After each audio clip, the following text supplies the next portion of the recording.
last 6 months. So we can see that friendships are on the decline. Not only are more people living alone, but friendships are on the decline, and they're starting to dysfunction. You also see it in a rise in continuous rise in substance abuse in America.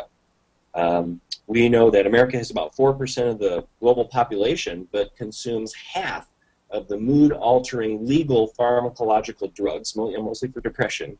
But also, America, with that same 4% of the population, consumes about 3/4 of the illegal drugs in the world. Now, certainly Americans can afford it more than other countries, but when you compare it to other developed, economically developed countries, we just have a much higher percentage of drug abuse than other countries. And so that's an indication of people who are doing more self-medicating because they don't feel well. They're lonely and isolated, and they're treating it by numbing the pain for substance abuse.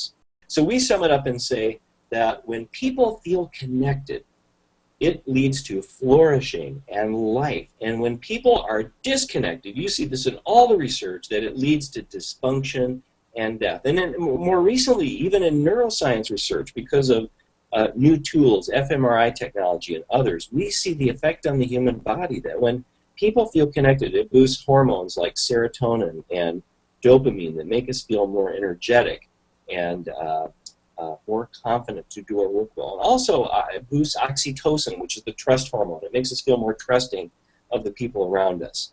And at the same time, it reduces those stress hormones, cortisol, norepinephrine, epinephrine. Those stress hormones are reduced when we feel grounded relationally. So the effect of that is, it's interesting when you look at the fMRI technology, that when people are in a stressful environment, brain activities will start to move from